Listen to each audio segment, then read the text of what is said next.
we're starting. I see it. What? Live, we're live. Just start like that. Since the stream is offline, so you have to. It's not podcast.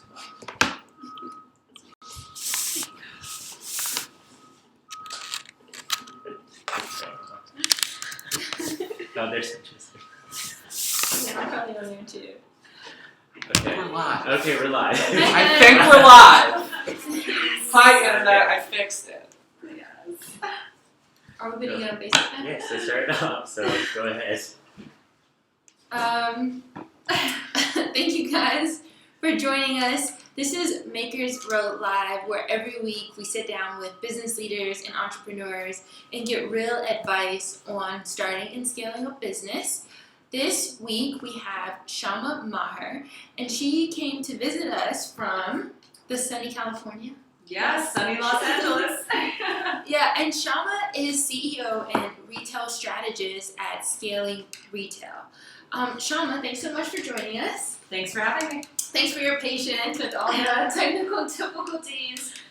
Just tell us a little bit about what is Scaling Retail and how did you get started with that business? Absolutely. So Scaling Retail is a consulting firm for startup and growth stage businesses. So I work with a wide variety of clients, ranging from the startup who's trying to figure out what they're making and then coming to you to make it and then coming to me to execute it, all the way to growth stage companies who have businesses, who have products, and who are running into the wall trying to figure out how to scale. So I don't do manufacturing, don't do production, I'm not a graphic designer, but my background is really rooted in business strategy. So I take a cohesive look at sales plans, marketing agenda, what we're doing from financial planning, and I help a lot of businesses really come in and doctor and fix what's happening so they can move on without me. So my goal is to prepare all my clients when they leave to have these big, healthy, successful businesses. Yeah. And then I move on and, like a fairy godmother, go to some other businesses and work with them. And my background, I'm a former at all of these really big, fancy companies that people love. I was in the merchandising office at Barney's. I was at Gucci, I was a director over at Aha Life, I was also at Macy's and Taylor, and I gotta tell you, like most people, when they produce products, they tend to think, oh, I'm producing this garment, who is it for, or how can I sell it? And I have to tell everyone out there, there is a market for everything. I have seen so many kinds of products that have been produced that can be sold. So the big question I always ask people is, are you willing to sacrifice your demographic to create the product you want, or do you want to create a product for a particular demographic? Okay. Whole nother segment probably to talk about that. But there is a product for everybody. Yeah, awesome. And you guys may have already heard of Shama. If you read our blog, she is probably one of the most contributed and regular guest bloggers. And similar, kind of how you already outlined that we help them with their products and their production and suppliers here at Makers Row. And then I guess after they have that kind of already established, they would come to you, or sometimes even before that, right? Absolutely. So sometimes when I work with a client, they come to me and they're like, Shama, I have this idea. Let's really build the foundation into it properly. Because without having that foundation, I have found that so many people will produce so many samples and spend a lot of money, and then they have samples and they're like, oh, now I have to build the business, right? Yeah. So they come to me sometimes before they get started and sometimes after they get started with the production. But my philosophy is, that one collection, that's really, one of the pillars of your brand, So that first collection, the first few really define, and it's so important to have a strong foundation of the story you want to tell with those collections. Awesome. So before we continue, I wanted to let you guys know we definitely want to invite you into the conversation. So if you guys have any questions, you can leave a comment for us. Yes. Below. There is a live comment stream on the side, so you can ask questions there. But you could also, if you have received a text from us, about an hour ago at this point, you could text back that number and we'll get your question here. So I actually wanted to start off the questions with the one that we got via email. Ooh, a lot of questions. So first, from Anjali. Hope that's how you pronounce your name.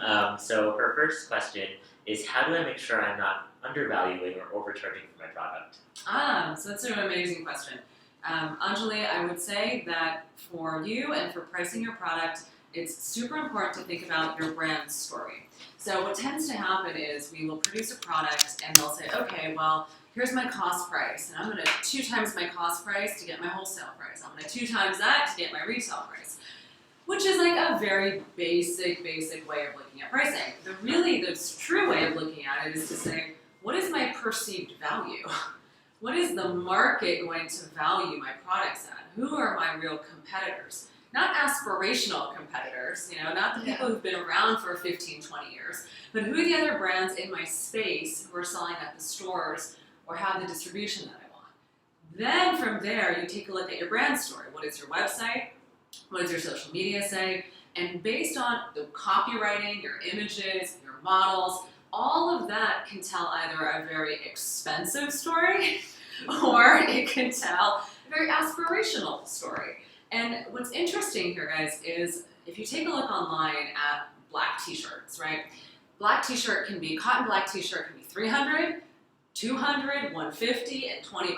And they're all a black cotton t-shirt. And what matters here is branding. So Anjali, your branding, your story, super important. Evaluate that before you make that final determination on your price. Got it. And the second part of the question is wholesale a better option to start off with to test market or direct retail? Okay. So we were just talking about this. So e-commerce and wholesale are both. They both cost a lot of money. You can't launch e-commerce without spending money on a marketing budget. You can't launch wholesale without spending money on sales and really getting the word out there. So the nice thing about wholesale is that if you're really in it for the game, the long term, wholesale is an amazing opportunity to test market your products around a huge variety of demographics. People oftentimes really undervalue the thousands of smaller boutiques that are between California and New York, not just California and New York. And there's so much money to be made in the middle. And in the beginning, you have no idea where you're gonna make money, right? It's so important to keep an open perspective on who's gonna be your ultimate consumer. So long story short, e-commerce is always wonderful. It's always great to have an e-commerce site because that will be the bedrock of your brand, right? You always want customers to come back to your website. You should think about wholesale as an additional marketing channel, right? So an additional channel to get your products in front of more consumers, to test market pricing, and your strategy should really be to use wholesale to drive back to your e-commerce. So I guess my answer is both. Sorry. So I think you were talking about how you can do wholesale and you have your e-commerce website no matter what, you have to kind of bring traffic to both. And you said something earlier, I don't know if it was this broadcast or when we were on Facebook, but when you talked about there's a demographic for everyone, or there's there's a product that you can sell almost any product almost, right? You can sell anything. Yeah, so do you suggest brands to kind of determine their demographic and their price point first and they kind of like aspire to go that way? Or do they determine it as they're building their product? It's a great question. It really comes down to the 2 different types of business owners that I've met with and worked with. One is very creative, right? They have a vision of a product. All they want to do is design. They just want that product to be in the market. In which case, you create the product and the demographic self-selects. Like you do the marketing, but your consumer is going to find its way to you. Okay. So that's one person. The other type of business owner is like, oh, I see there's this demographic out there, right? So like I would say when I was living in New York, like, I would say maybe 10 years ago, it was like all these Park Slope moms, like all these moms were moving there. If you were a smart retailer, you'd be like, oh, I see a demographic. Now I'm going to build a retail store and create a business model to help supply the needs of that demographic, right? So you can actually be very successful doing both. If you see the demographic fit, you still need to create the right products, you still need to go through the entire process, And even if you go the creative route, if you're the creative, you still need to do the pitching to find the right demographic. But both works. More often than not, though, business owners don't really know which they are. You know, they'll be like, oh, my woman, she's, between 24 to 44, and she makes $150,000 a year. And she, shops at Neiman's and Bergdorf's. I'm like, okay, but tell me more. Who is she? Really? I don't know. So we have a question from Tatiana via text. She says, I'm a watercolor artist that turned my paintings into textiles. My business has been around for less than a year. My question is, how to be noticed by retailers? Tatiana, it's a very broad question. That's a very good question. I will be brief, but funny enough, I have a client right now who's very similar to what you're doing, and I would say for most artists and most people who are like, I have a photographer and I have cool print ideas and I want to, take my art and make it into a product. It's so important that you do not over-assort what the products are so that you have a very tight assortment. Artists are not fashion designers per se, right? It's like they see things and experience things differently. Where the patterns lay on the product is very specific, right? It's like there's so much detail and nuance. So I would say really, pick your niche in terms of product assortment. Are you going to do home goods? Are you doing do pillows and throws? Are you doing women's ready to wear? Pick a few products and then really work on the branding in terms of defining yourself as an artist, right? As well as a brand owner, right? And that's a more interesting conversation to be pitching. At the same time, as an artist, you need to be thinking about the next season, right? So the designer side needs to come on and needs to say, okay, I'm pitching right now. So we're in September. I'm pitching right now for spring, summer, right? And I know when spring, summer delivers, I need to be ready to start pitching for fall, winter. Yeah. So that's where some of the artist fluidity, and wanting to create and whatnot becomes a little bit stifled, right? So you've got to start putting on that retail hat and start to look at the business cycles, the models, how do you build into that? And then really crafting the story for the buyers. I think that would be number one. Do you have another question? Okay. All right, so what's really interesting to me is when we were talking before the broadcast is understanding what a launch is. I know when we went to Philly, that was one of our audience questions. They were concerned with, I'm not good at marketing, I'm not good at social media. How do I sell my product now that I have this product? What is a launch? So if you can kind of, I know it's broad, but it can be very thorough. But if you can kind of tell us what are people's misconceptions of this is what a launch is and what is an actual launch? Fantastic question. So, and this I run into all the time. So, people's idea of a launch. I have my samples ready. I'm ready to go sell. Maybe they've spent 6 months designing. They have samples in hand. They're ready to go. So that's someone's version of launch. Another one I hear often is my website's up. I'm live. I'm launched. My business is up. Neither of those things are launches, right? Launches actually have to do with the moment you're ready to really sell, right? The moment where your brand story has been crafted, your product, your pricing, your merchandising, all of that has been curated. You have your pitch emails already prepped and ready to go out for pitching to influencers, editors, stylists. All of that needs to be pre-planned and ready to go, right? You need to have your marketing lined up. You want to have at least 2 to 3 months of social media marketing before your launch, right? So that way when you are officially live, right, or launch, there's content, there's a story, there's something that people can react to, right? So you need to lay the foundation in advance. I say most people think, oh, I can do this in 6 months. They're probably looking at a year. From production to from when they get the idea to then production and then launch. But the other thing is most people don't give themselves enough time with production. They think it's going to be so easy to be able to get your samples done. It'll be perfect. Even the best factories have issues. Even your tech packs might be off, and then you don't know, and you need a fitting, and you need to work with the right people to get the garment right. So I always tell people a successful launch has accounted for press and influencers in all of your marketing. It's accounted for your product and your pricing, and so making sure that you have the right garment fits, the right prices, and then it's also all about the branding, the story, right? And making sure that your typography is consistent across your social media and your website, like little things, right? Because your consumers and your retail buyers will take a look at the very first time they hear about your brand. They'll go to your website and they'll go to your Instagram. That's what they'll do. I'm a former buyer, I know, right?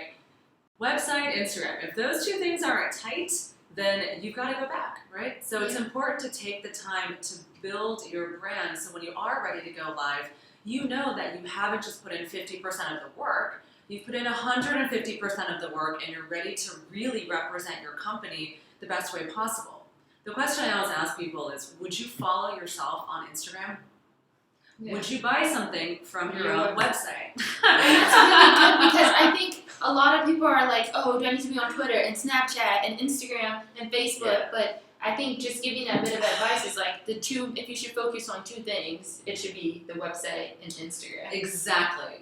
Don't go everywhere. Don't be everything. As a small brand, take advantage of having transparency, authenticity, but you also have to be highly curated, right? Mm-hmm. So get rid of pictures of your dogs on your Instagram channel, open up a private account, it's like very basic stuff. Yeah.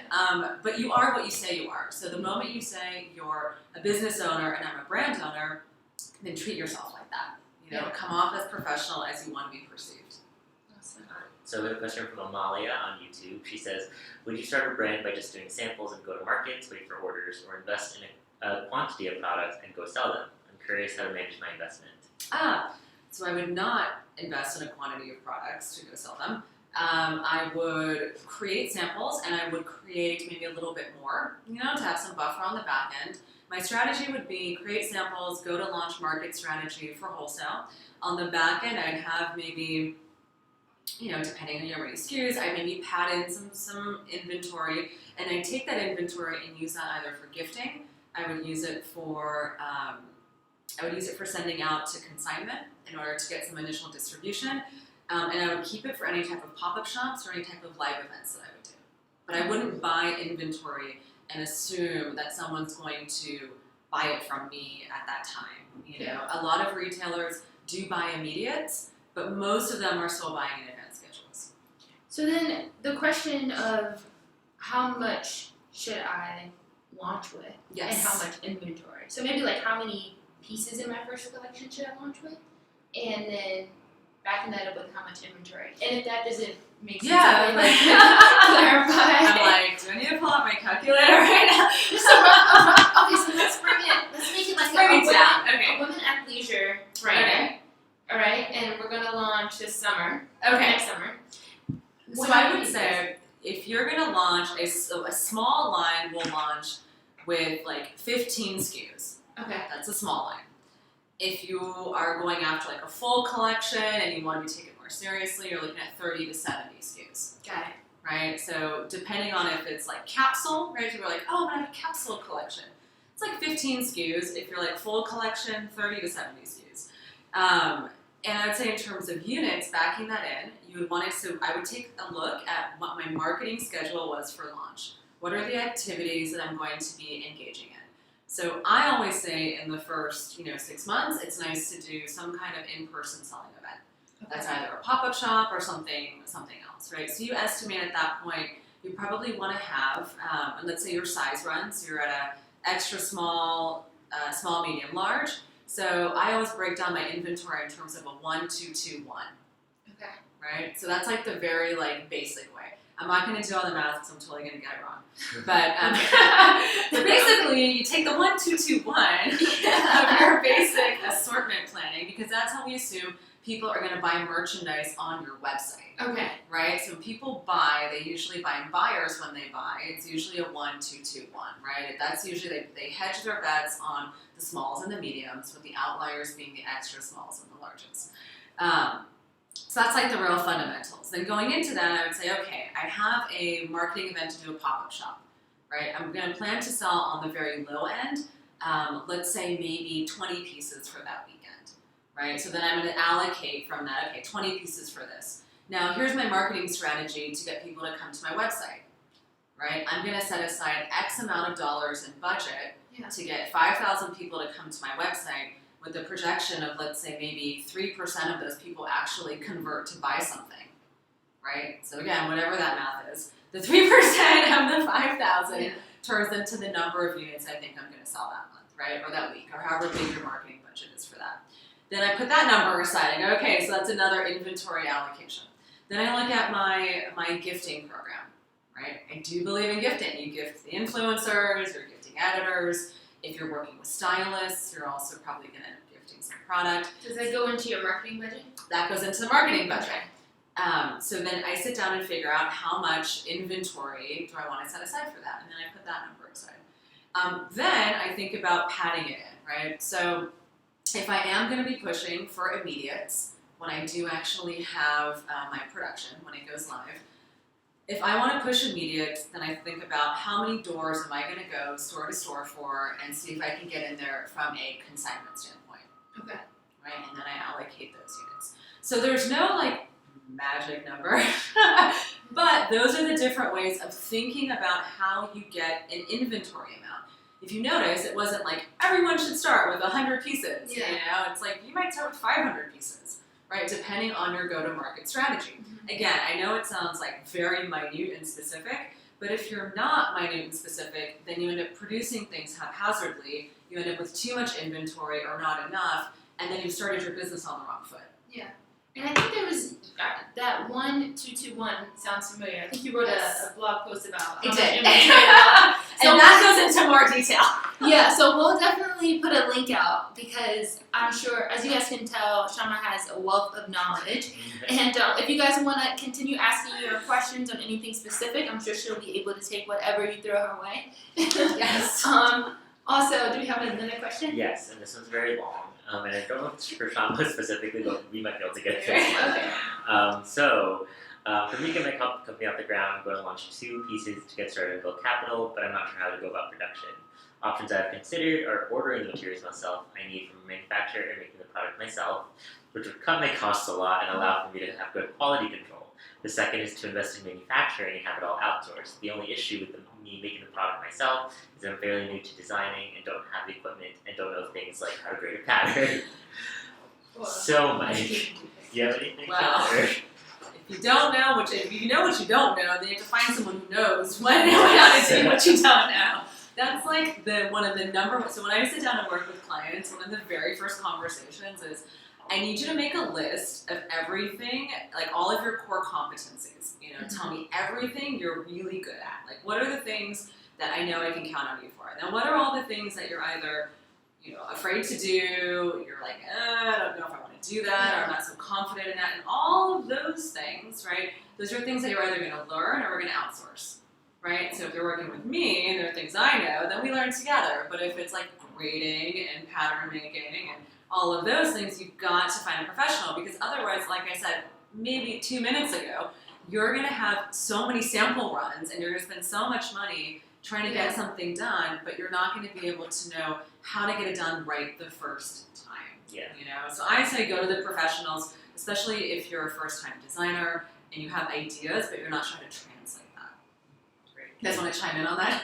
Yeah, no, I was just going to point out basically is that 2 great resources to bring your show is our blog. If you really don't know about manufacturing in the United States or about manufacturing in general, or which direction you want to go to, definitely makersrow.com/blog has a lot of great insights. But also on Makers Row, if you're looking for someone to help you with grading or with a certain process, you can actually search them. So you can check that out. Yeah, we also have our academy course. Yes. Our academy course, we have one that'll take you through your first apparel sample, producing your first apparel sample. So that'll give you like a good high level kind of intro to what you are about to get into. Yeah, you gotta go with the professionals. Yeah. So I have a question. Okay. And so you talked a lot about, budgets, making mistakes with the budgets. So if you were to give someone your ideal kind of breakdown of how much you should allocate to marketing, how much you should allocate to reaching out to buyers, how would you break it down? Okay. Like in a percentage, right? Yeah. Okay. So So that assumes that you have a total budget for, is it for the launch or a total budget for the year? Or like, so when I look at budgets, I think about like, here's your startup capital. And then like the moment you go live, then there's like your normal operating budget. Mm-hmm. So is that question related to the first or the second? I'd say definitely the first. Okay. So I would say you want to definitely allocate a large percentage of your money towards marketing costs. I would say, okay, this is a big misconception. People will go, oh, I'm going to test Facebook ads and just spend $10 a day. To really see an ROI on Facebook ads, you need to spend like at least $50 a day, if not $100 to sometimes $300 a day, right? So I always come from the approach of how much do you have to start with, and then how do we kind of finagle and maneuver and do hacks to get you what you need. So my honest answer would be, you can kind of make do with what you have to get as far as you can. In an ideal scenario, I would say if I had $100,000 to launch a fashion business, I would definitely want to spend $30,000 in PR and marketing. Awesome. So another very common question we get, I think, is about pricing. How do you walk your clients through a strategy for pricing their items? So pricing comes down to perception, right? When you think about pricing and you think about the costs of what you're looking at in the marketplace, it always comes down to the association that you have with that brand, right? And the association that you have with the quality and where it's being distributed, what store you found it at, or even the font or the colors on the website. Yeah. So for me, pricing is usually figured out in two ways. Like one, you have your very basic way of looking at pricing, which is your cost, and then people are like, all right, let me do a 2 or a 2.5 to get my wholesale, and let me do another 2.2 to maybe 2.7 to get my retail. Most people are still doing 2 and 2, but I'd say that retailers want more than 2. Yeah. For retail, I can do more than 2. They'll take it. So you really need to start by thinking about what is the perception of my brand in the marketplace? Who are my competitors? And not my future competitors. So like some companies I work with who are like started luxury brands. I'm like, well, who are your competitors? And they're like, well, Prada and Balenciaga. And I'm like, well, actually, no. They are not your competitors. Like your competitors are other luxury brands that are in the marketplace that have been around for like 5 years maybe, not 100 years, not 50 years. Like don't compare yourself to a heritage brand. So you want to start by indexing and taking a look at where your competitors in your landscape are actually landing, right? Then you take a look at where you're landing, right? Is there margin there? Is there an extra oomph that you can, pad into that? Or are you already at your cost pricing and you're already not competitive at all? In which case you might need to rethink things like where you're manufacturing, what materials you're using, etc. Too often I hear people say, well, my product is the highest quality. It's organically sourced. It is made with these $15 Riri zippers. It's made with, it's produced, by these artisans, and it's all, fair trade. And all of those things, which are amazing, by the way, lead to a very expensive product. Yeah. So I always tell people, pick 3 things. Pick 3 things that define your brand. 3 things that you really want people to know you for. Create a brand around that, and then you can create the price to match the brand. Awesome. So that's thinking.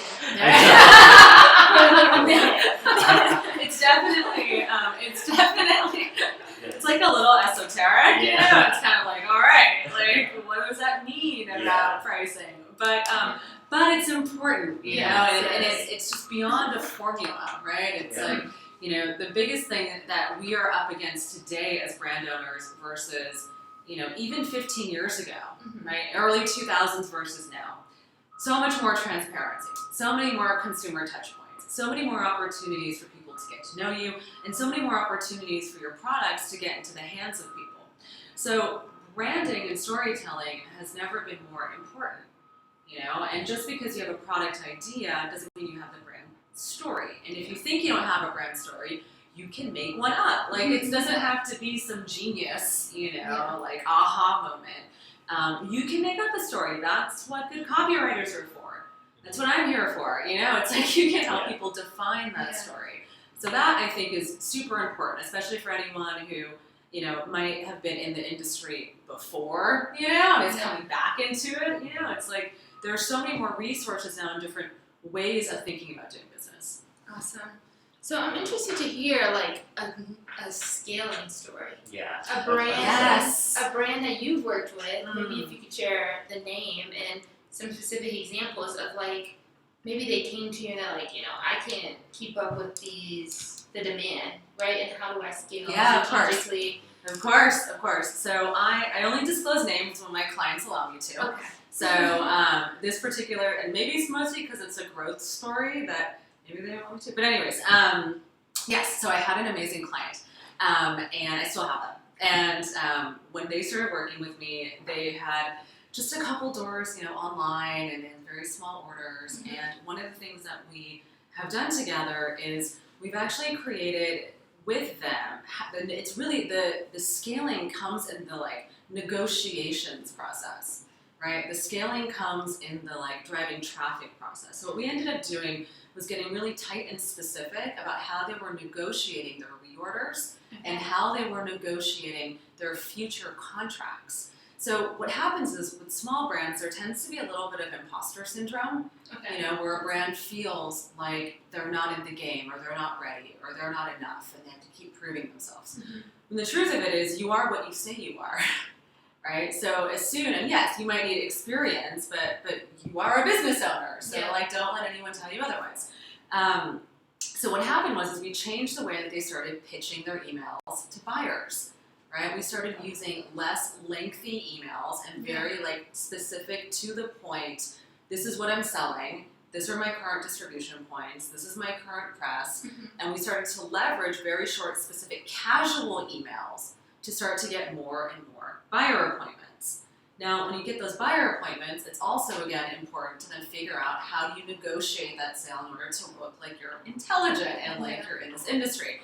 And so the next piece of that was figuring out how they were going to merchandise their collections by each buyer they were working with, Okay.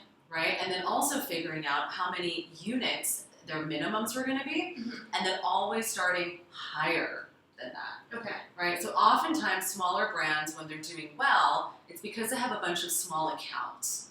It's Yeah. not because they have a couple like really good big accounts, it's because they have a bunch of small ones. And they're used to working on very small minimums, right? But when you start working with bigger brands and bigger retailers, there's a lot of power behind there to say, well, these are my minimums, and being able to negotiate down from that.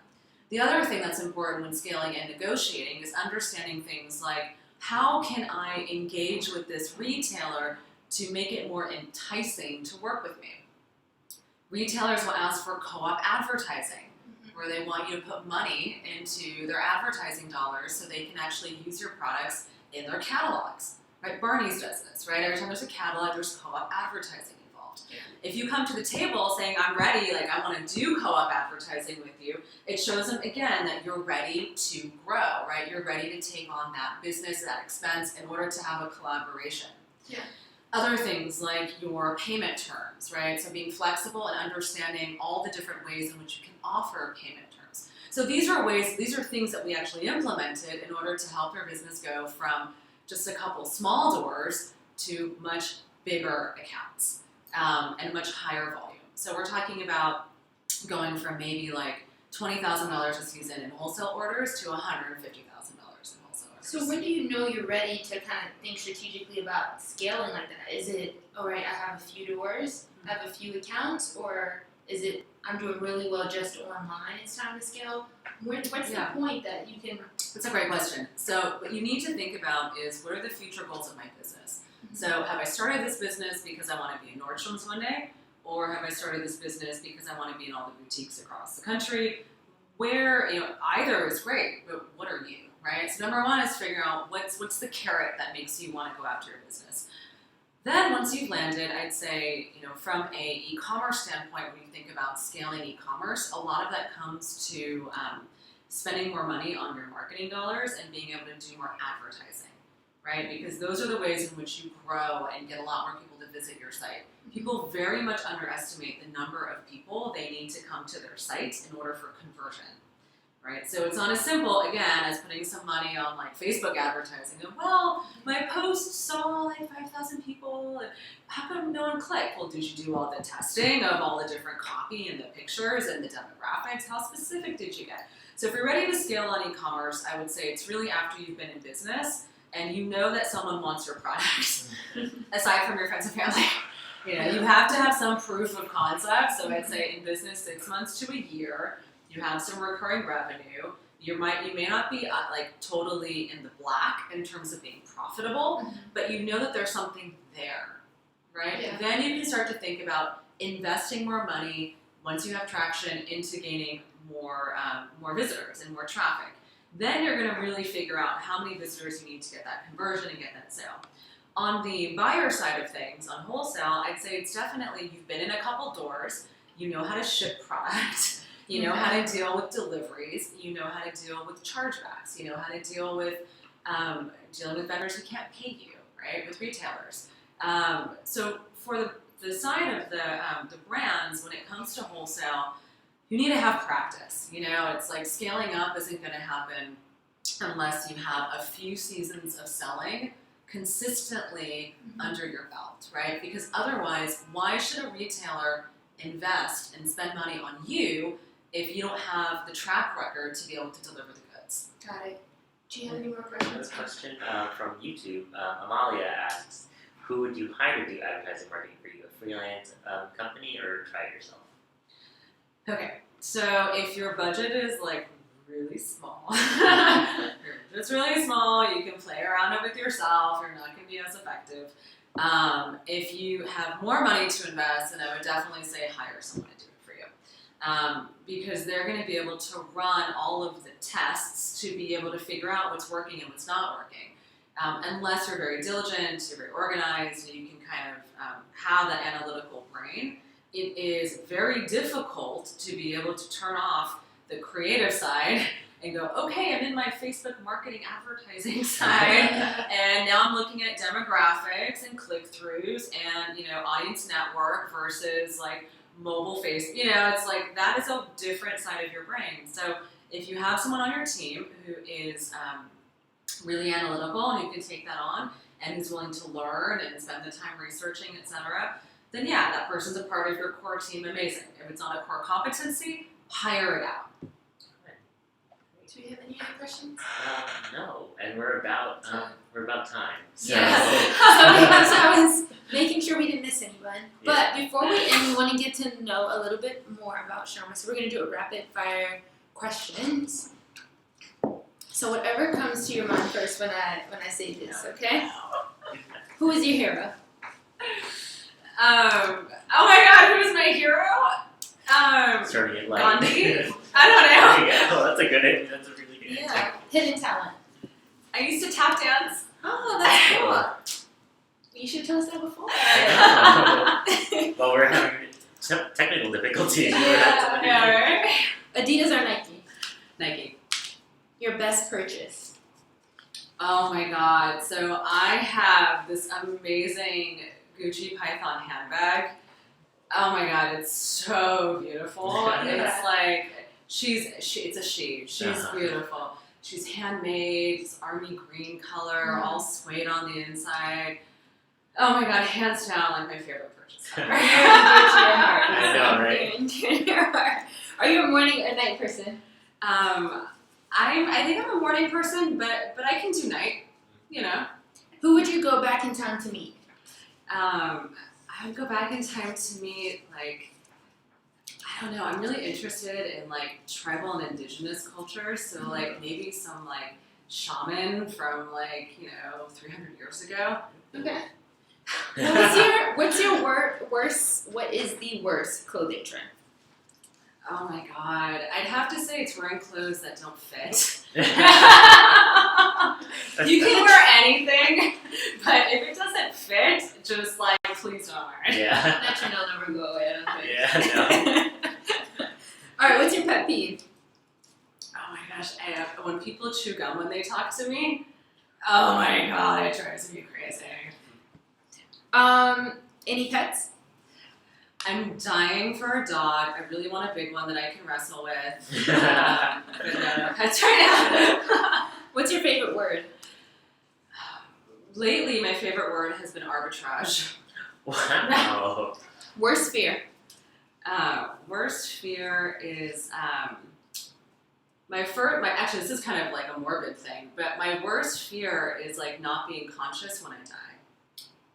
You know, it's like You really put not, some thought not behind that. it's like not being able to experience those moments consciously, right? As opposed to like, you know, when you die, if you're like really sick or, you know, you can't really think about it. Sorry guys, I know that was like kind of like deep and shit, you know. Tea or coffee? I've been off of coffee now for 2 weeks, so I've been drinking a lot of tea. Okay, last question. Favorite thing about New York? Oh my god. This coming from a LA transplant too. Yeah, the magic. Okay. There's magic. Awesome. There's Thanks so much, Shama, Thank you. for enlightening us. Go ahead and tell everyone how they can reach out to you. Yes, please come find me. I love to be wherever you are. I'm online at scalingretail.com. I have a really fun Instagram channel. That's one of my favorite ways to communicate. And I do a ton of YouTube videos. So if you're watching this on YouTube, well, come on over and come see me. Yeah. Awesome. Do you have any? No, Okay. just Okay. follow Maker's Row and everything. Yeah, be sure to follow our blog, especially. You'll get a lot of information from Shama, and you can definitely check out some of the posts that she wrote for us. So we'll see you guys next week. Bye. Bye.